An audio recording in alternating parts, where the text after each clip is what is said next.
Having an exceptional relationship with your spouse affects every single aspect of your life and is crucial for experiencing your dream life together. I'm Rob Murgatroyd. And I'm Kim Murgatroyd. Listen in on our honest, filter-free conversations as we navigate life and business together without killing each other. You'll learn by osmosis how to transform the friction you feel in your relationship into a purposeful foundation that will allow you to grow together. Welcome to the Friday Podcast. Kimberly, when is enough Murgatroyd? I don't know. When is enough? When is enough? So we are reading a book right now. And let me give you the title of the book straight away, as they say here. The Psychology of Money by Morgan Housel, Housel. He does a really good job, by the way, of I'm an audiobook guy. And by the way, if you listen to an audiobook, do you have the permission of your spouse or partner to say that you read it? We had a couple. we once knew a couple that did not have that permission and would always correct the other one and say, "You didn't read it. You listened to it." And he'd be like, "What the fuck is the difference?" And she goes, "Oh, there's a difference." So I'm gonna present that to you and create a marital conversation. But why does anyone care? I consumed a book, and then you can decide for yourself whether I listened or read. Where's that couple now, honey? Divorced. Yeah, there you go. All right, I want to start this. No, I'm laughing. It's not funny, but it's better off, right? They're I think they're very happy. Yeah. Happily divorced. Okay. So I want to start this conversation. This is going to be, we're going to bounce around because there's lots of concepts that came out of this book. What I am drilling down a lot on is the idea, and I don't have this baked. Like I'm still trying to figure this thing out because I am as much a victim of this, what I'm about to explain, as anybody listening, I'm sure. But I'd like to start this with social comparison. We've seen that Ronaldo, the soccer player, just got $400 million to do, how many years? 3 years, 4 years in Saudi Arabia? Something like that, right? So it's a crazy amount of money. But there probably is some other soccer player who has a $100 million contract. Maybe Messi, I don't know what he's got, but maybe he's got a $100 million contract, and I'm just making that up. And he's got to look and go, well, I'm not Ronaldo. I'm not making $400 million. And so I'm giving you this as an extreme comparison, right? Because any one of us listening would say, if I had $100 million, I would be happy. But would you? If you had the $100 million, would you? But that's the thing we've talked about before is I remember being like, if you can put yourself back, Rob, in college, and when you're in college, you're broke, you're eating ramen noodles, right? Or whatever. And I remember saying, if I could just make $100,000, if I could just $75,000, I would be so happy and my life would just be amazing, right? And then you get out and I worked really hard and hit that number. And then what happens? You want to 3X it. Well, what would 300 be like? You get to 300. We've talked about this before. There is a nonstop 3Xing of what you want. And so when you look at 100 million now, you could be like, wow, that would be insane. But if you're already at 100 or 125, you're looking for the next number and it never ends. And so that's why today we're talking about the concept of when is enough. In the Psychology of Money book, which, by the way, Chalene Johnson and Brett Johnson made this recommendation to us.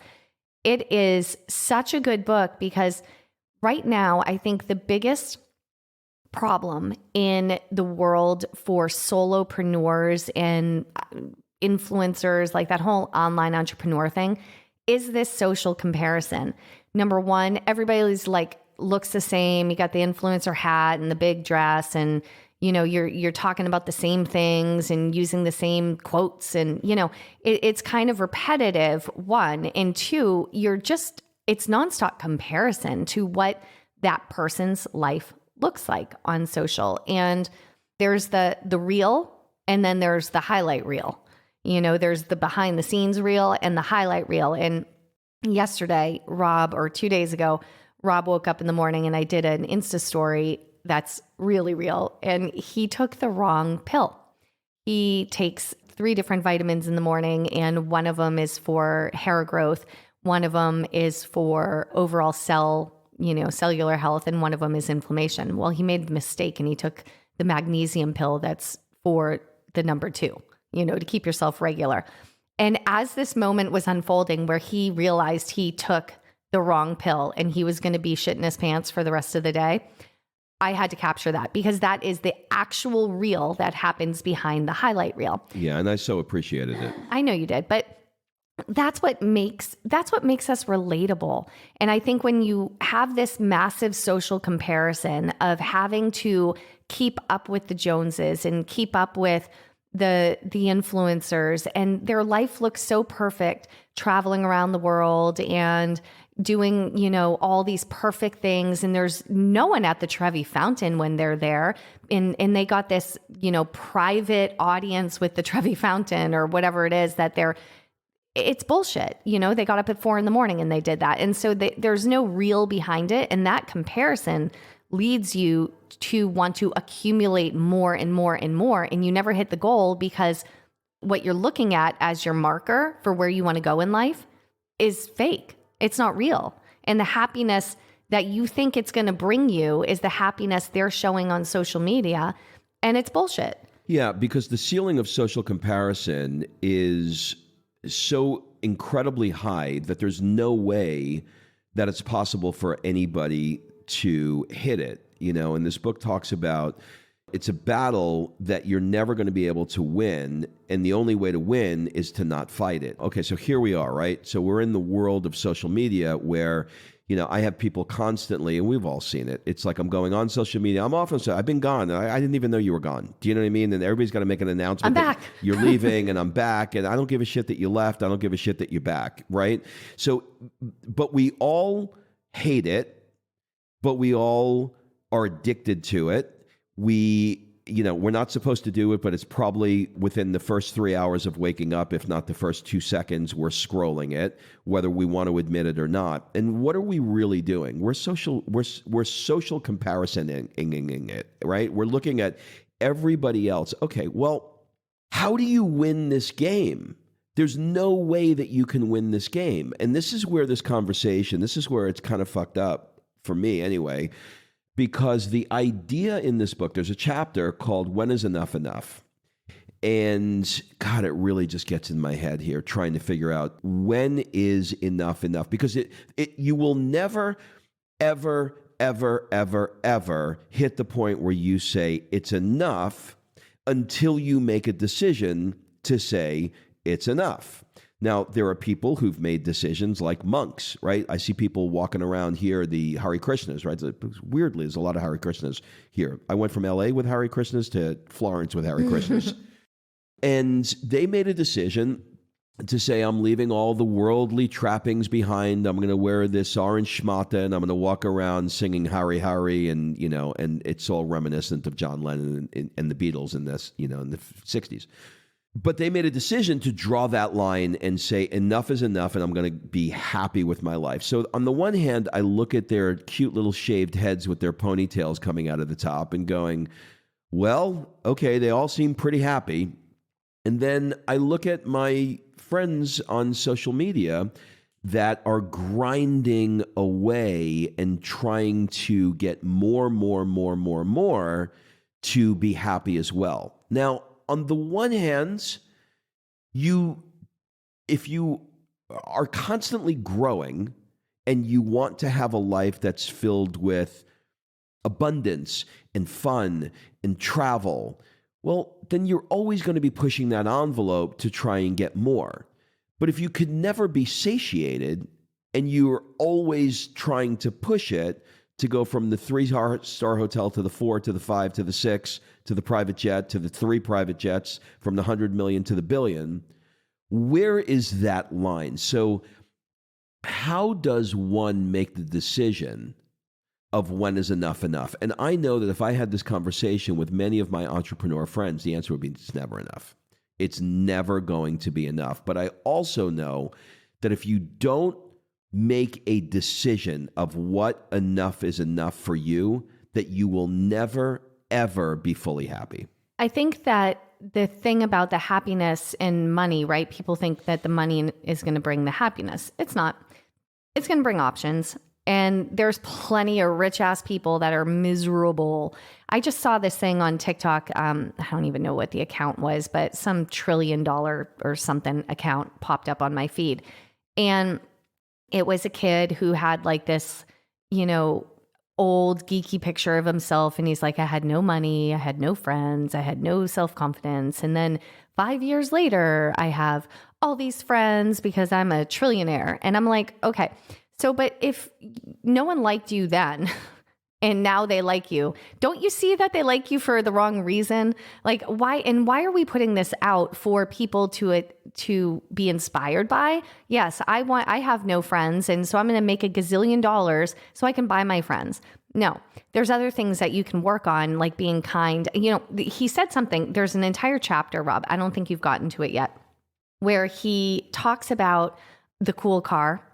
And the author was a valet. And he said the beautiful thing about being a valet when you're young is that you get to drive all the cool cars. And he said he wrote this letter to his kid. And he did it in LA, so that helps. Yeah.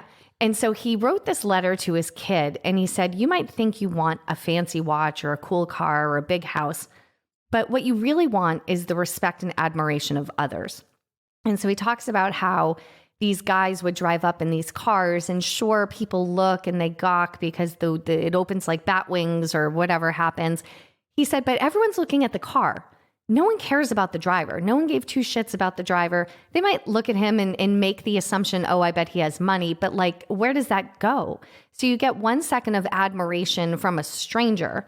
And now, but are you even getting the admiration? No, because or is the car getting the admiration? The car's getting the admiration, and you just made me think of something. It's like a guy that has arm candy when he's walking down the street. He's got the 50-year-old bald fat guy with the 20-year-old hot chick is getting the acknowledgement, but is he getting it? But what is everyone saying in his head? He paid for that. Like everyone's saying, so it's not what you think.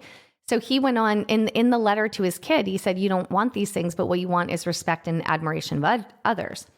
And the people that you really want their respect and admiration you're not going to get it from them because you have a cool car or a fancy watch. Those aren't the people that are going to give it to you for that. Such a fucking game. And he said, if it's the respect that you desire, be careful how you try to attract it. Humility and kindness will bring you more respect than horsepower ever will. And I thought that was really interesting. Now, listen, if you love cars and that's your thing and it lights you up, it doesn't mean don't work for the car. It means be really freaking honest about why you want that car. Is it for the respect and admiration? Is it because you want to keep up with the Joneses? Is it because when you drive in that car and you show up to that meeting in that car that everybody says he's successful, she's successful? And if that's it, it's going to be a bottomless pit because there's no amount of cars or jewelry or fancy clothes that is ever going to fill the void of your lack of self-confidence and self-esteem. You know what's so funny about this? For me, the luxury brands are the fucking geniuses of this whole thing. Like they figured out, like, putting the cocaine pellet in the rat in the experiment. They know how to addict him to whatever behavior they want. They're really, really good at this. I've gotten really into clothes living here in Italy because their game is pretty high. And so some of the stuff that I wear is custom and some of the stuff that I wear is really cheap, like a $50 sport coat, right? And more often than not, this is really interesting, but more often than not, I'll go out somewhere. I went out to an event the other night and I had like a $50 black velvet jacket on that I bought at some, inexpensive place here, but it looked good. And I was in a room filled with millionaires for sure. And every single one of them, the men, came over and the first thing they did was they opened my jacket. And these are all Americans living in Italy, because an Italian wouldn't do this. But they opened my jacket and they go, Tom Ford? Because Tom Ford is famous for like this black velvet kind of thing. And you're like, Dan John. And I'm like, Dan John. But I felt So there's two parts to this. One is they wanted, and these are my words, sort of me to be in the club of the, I'm hanging out with the guy who buys Tom Ford. And I felt like, small penis syndrome when they opened it. Like, the time that they were pulling my jacket open and my penis going up into my stomach was simultaneous. And I'm like, this whole thing, you know what I mean? But there is this weird hook that we have. He makes an example in the book, and he said, when it comes to food, if you eat food and you eat too much, if you keep eating, you're going to throw up, right? So there's a biofeedback that happens when you go in excess. We don't have that when it comes to this sort of materialism or this enoughness. Well, I think the biofeedback is stress often. Could be. If I buy 10 houses and 10 cars, I'm not going to throw up. But what I am going to get is I am going to have a feeling. And you're getting admiration. You thought you were getting respect and admiration, but what they're doing is they're looking at the house and the car, and they don't even see you. But you are somehow getting that need met to feel important and validated in your success. And here's the thing. I don't want anyone to misconstrue this conversation as money is not important. Money is important to eat. You need a roof over your head, and you want to have money to do the things you want to do. And if those things include collecting cars or whatever, go for it. But the point of when is enough for me is that I think you keep going as long as it doesn't impact the things that truly bring happiness, and you know why you're doing it. So I'm going to give you a quick example. The other day, Rob was working and Sophia was getting off the bus at 4:00. And because of the time change here, Rob works a lot of afternoons into the evening and into our dinner time because of the time change. So coaching clients and all of that. But this time he didn't have coaching clients, but he had work to do. Of course, we all have a list, and that list is never ending. And I said, it's 4:00. Sophia's getting off the bus. And he said, you know what? I'm going to get her off the bus and take her out. And he stopped working an hour or two early, went down, made the decision to push work aside and go spend 2 hours with her and take her out. That enhanced that one thing, the surprise of daddy at the bus stop, them going out and doing something together and connecting, and I think you guys were Christmas shopping, all the little things that go along with that is so much more fulfilling than whatever he was going to do in the next hour and a half. That the money he'd make in the next hour and a half is not worth that time. And so I think for me, I would we're in a good place right now. We love where we live. We have enough, quote unquote. Are there things we want to do more? Absolutely. But I'm not going to put so much into it that it's going to destroy my family and my fulfillment and take me away from the things that I love the most. You now have the option to go and meet your guy friends for lunch during the week, and often do. You would have never have done that before. Because you would have been like, I'm working. And your friends would have been like, I'm working. You all would have been working. And now you have the luxury. And it's not because you make so much more money. You make the same amount of money. It's because you're prioritizing friendship and fulfillment. And on that quick note, in this Psychology of Money book that we're talking about, he says that the ability to control your time is, in all studies, the ability to control your time and make your time your own is the number one key happiness influencer across more than anything. And there's a study that he references, 30 Lessons for Living, where the guy interviewed 1,000 elderly Americans and was trying to uncover lessons. Not one of them, not one single person out of 1,000 said to be happy, you should try to work as hard as you can and make as much money as humanly possible. No one said that. No one also said that it's important to be at least as wealthy as the people around you. And if you have more than them, that's real success. No one said that. And no one else said that you should, and no one actually said that you should work, choose your work based on your desired future earning potential. So that's like saying, I'm going to be a doctor because they earn a lot of money. I'm going to be a hedge fund manager because they earn a lot of money.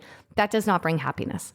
He said what the study did come to is the same thing as the blue zones. The blue zones are the centenarians, the people in the world that live over 100, and they distilled down like the 5 things that allow them to live that long. It's basically the same as this: quality friendships, being part of something bigger than themselves, and spending quality unstructured time with their children. And those are the things that are the lessons for living in the elderly. Those are the things that truly impact happiness. And so for me, if you and I, Rob, decide that we're going to build, this massive company and do all these things, and we're going to lose the time to spend with Sophia, we're going to lose the time to do lunches and coffees with our friends, we're going to lose the time to maybe travel. I mean, do you know how many people we talk to, Rob, that we are like, hey, come, let's do this trip. And they're like, no, we have an event launching and we have this and that. And all of their work won't allow them to travel. Like, that's not living to me. And I am saying I have enough. This is my line. And I will continue to move that line as long as it doesn't impact the happiness of myself and my family. God, there's a lot here. That was really good. I just had a aha moment. Was it an epiphany? I had an epiphany. Today is the epiphany. Today is the epiphany here in Italy, which I have no idea. What does that mean? What did Jesus do today? It's when the wise men showed up with gifts. Yeah, and a witch comes. A pagan witch. Listen, I can do a whole podcast on that one. You just made me think of something. So in an effort to answer the question of when is enough, I think it's too much when it erodes the bandwidth that you've established for yourself. Brilliant. So for example, you just described a bandwidth issue, right? You said there was an impromptu surprise that I did with Sophia at the bus stop in the afternoon, right? If I was working really, really hard, then I would be burning the all the words that we use. I'm burning the candle at both ends. I'm grinding. I'm hustling. And very often we do things that exceed the bandwidth that we've set up for our life.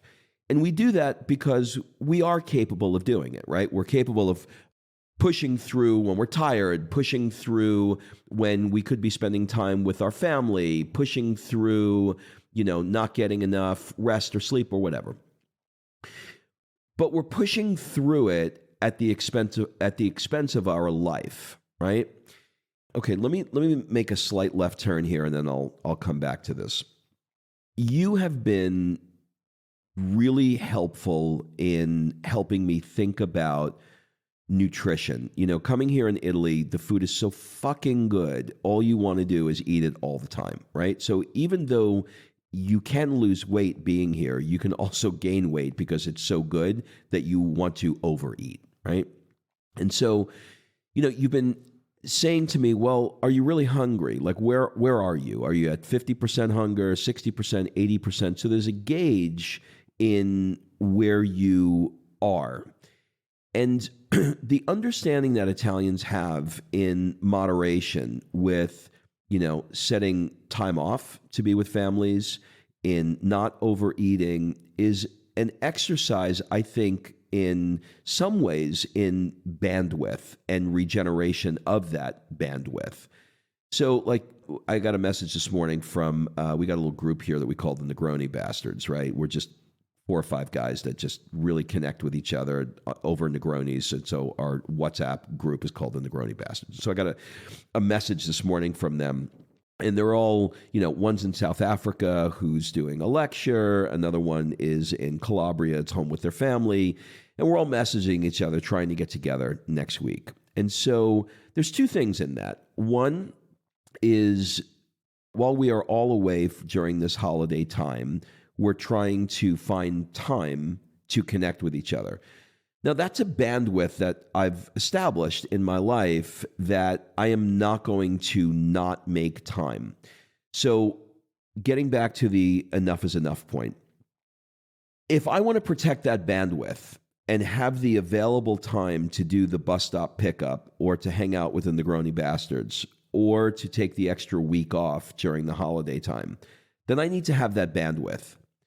If I push myself based on social comparison, which is what we opened the podcast with, then I'm eroding all of that bandwidth and I'm not allowing myself to live that life. So for me, the way I'm thinking about this, and I'm thinking about this out loud in real time with you, so thank you for letting me do this. I'm looking at enough is enough through the lens of bandwidth. Yeah. I think you were brilliant when you said when it begins to erode the bandwidth you have for life. For me, it's when it begins to erode the time with my family and the happiness. And like if I have to take meetings every night and I'm missing dinners and not being able to pick her up at the bus stop, not being able to do date nights with you, lunches with friends, those things have been proven over and over and over to not only enhance the quality of your life, but to extend the years of your life. And money never has. No one's ever showed me a study that said the richer you are, the longer you're going to live, the richer you are, the happier you're going to be. No one, it doesn't exist. And we think it will because we think we can control that, but it's not true. And it's the thing you got to keep attaining. So I'm not saying when enough is enough, you stop. I'm not saying, oh, we hit the number, we can stop. You're always going to have new desires and new, excitements and new things you want to do. And that may or may not require more financial backing to do those things. It's just, is it worth the bandwidth? When someone's like, dude, play bigger. No, I am playing fucking bigger. I'm playing bigger in life. I'm playing bigger in happiness. I'm playing bigger in the world. I'm not going to, because of I'm not going to allow social comparison and peer influence to trigger me to want to work harder, grind harder, build something bigger for what? To take me away from my family? Absolutely not. If you think about it, if you look at the extremes, right? So if you look at somebody, let's just make somebody up who has 10 houses, right? They have 10 houses and 10 cars. Well, they're grinding away and they're working really, really hard because they want to have a house in the south of France and the south of this and the south of that, right? And the BMW here and a Ferrari there and a gold Mercedes and, Monaco, right? And a partridge in a pear tree. And they want to have all those things. Okay. Well, yes. Can they afford it? Sure. They work really hard. Maybe they're a big hedge fund manager. But there is a price that person paid in terms of their life and their bandwidth in which to be able to afford those things. So when somebody, says you should play bigger, there's an argument to be made that I want to play smaller. And I want to play within the bandwidth that I've established because I figured out what I want to have a great life. And if to have a great life, you want 10 houses, then I would say great. But examine the bandwidth that you have to erode and the price that you will pay to be able to have this great life that you want. So it's not just establishing, I want the house in Saint-Tropez and the house in, St. Moritz, the ski chalet in St. Moritz. What is the bandwidth that you have to pay to get it? And then what is the bandwidth you have to pay to maintain it? And what is the reason behind it? Is it because you want the respect and admiration of people and you want to show how successful you are? Because if you're literally eroding the bandwidth that you have, that is where real happiness will be found, in order for this false respect and admiration that Instagram is going to give you in likes, or that the head's turning at the valet, is that really worth it? I'm so glad that we have what you just said recorded because it was so good. It was really good. There's two quick stories I'll try and do in 2 minutes that I think really, really illustrate this because they impacted me and I think it would be very helpful for you. There's a famous consulting agency called McKinsey, and the CEO of McKinsey at the time, I don't remember his first name, but his last name was Gupta. And when he left... Rajad, I think. Yeah, he left very well respected, and his net worth was $100 million. But his goal was $1 billion. And so he started hanging out with all the right people. He's hanging out with Bill Gates and, all these different people and doing philanthropy work. But secretly his goal was to hit $1 billion. And They wound up catching him talking to somebody about some earnings that were going to be coming out for a company. And he spent a ton of his wealth in buying the shares of that company before the particular announcement was made. And he wound up making a crazy amount of money, except he got popped for insider trading. And it wound up going to jail. So this guy, who's incredibly well respected, one of the best consulting agencies in the world, and had a life that had a net worth of $100 million and a life that was well respected, had this desire to hit $1 billion for all the reasons that we mentioned, and he wound up paying a great cost. And the last one that I want to stick in your head is the famous writer Kurt Vonnegut, who wrote a book called Catch-22. And he did very, very well with that book. It became a movie, and he's one of the most prolific writers in the world. And he's at Peter Vogel's house, the guy who created Vanguard, and he's at a party, and somebody, sort of like chidingly says about another hedge fund manager who was there, said, this guy made more in one day than you made in your entire career, including the Catch-22 book. And he said, yeah, but the difference between him and I is I know when enough is enough. And there is a lot baked into that. So the takeaway from this, I think, for someone listening, is to decide when enough is enough and look at it through the lens of social comparison and look at it through the lens of eroding the bandwidth that is, and doing the things that are really important to you. I think that's great. So the book is The Psychology of Money from Morgan Housel. It'll be linked in the show notes. And also, did you know that we have a Friday blog? It is friday.blog. Super tricky, right? And there we write weekly blogs on different topics that we may or may not cover on podcasts.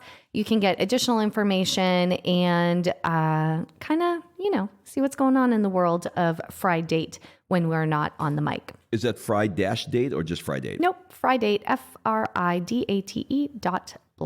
That's it, everybody. Have a great week, and we'll see you next week. The hustle culture is going to encourage you to keep grinding away at work to accomplish your dreams. And I'm going to tell you to do the opposite.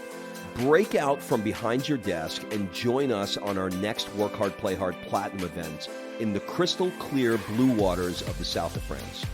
So Kim and I created this experience because we learn best by hanging out with bright, successful, interesting entrepreneurial couples in fascinating destinations around the world. So come join us for this platinum event in the south of France. It is limited to only 8 couples and is by application only. So get yourself out of the day-to-day operations of running your business. Meet some fantastic entrepreneurial couples. Get re-inspired to innovate your business again and enjoy the beauty of the south of France. Check out the link in the description to learn more.